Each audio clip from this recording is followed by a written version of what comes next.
Welcome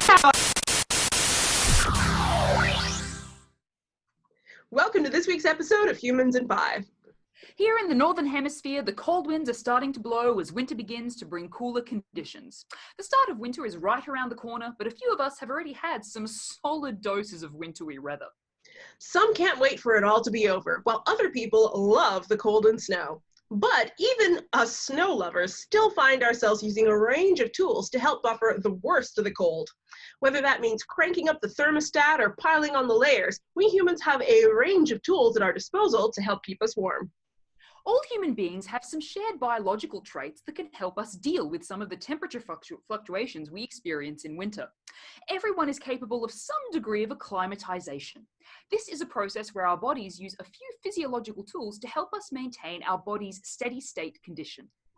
For example, when we feel cold conditions, all humans experience vasoconstriction, where blood is moved towards the core of the body to make sure our vital organs stay nice and warm.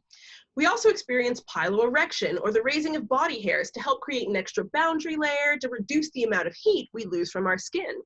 We may also experience shivering, which is when muscles of our body move in an uncoordinated fashion to burn extra calories and generate some heat. Another tool we have is related to some different types of body fat. We're generally all familiar with white adipose tissue. This is the characteristic body fat we tend to think of, which is located around our organs and sometimes deposited around the body as a way of storing extra energy that our body isn't using. This white fat can help provide some insulation, but it's a double-edged sword, since too much can cause various cardiovascular and metabolic issues. That being said, we also have another type of body fat that can play an important role in cold conditions called brown adipose tissue, or BAT. This type of fat is very energy dense and is much less prevalent in the body. It tends to be found in the areas around the head and neck. This type of fat tissue is unique as it can convert white adipose tissue into energy and warmth.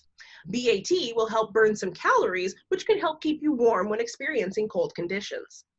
This BAT is particularly prevalent in babies. It can be up to 5% of babies' body weight, who aren't able to shiver or have enough muscle tissue to keep them warm.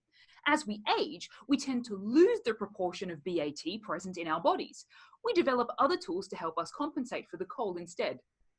But it seems like there might be some ways that we can slow that loss of BAT and keep some of our heat generating and calorie burning properties as we age. It turns out if we're consistently exposed to cooler conditions, we hold on to more and more of our brown adipose tissue.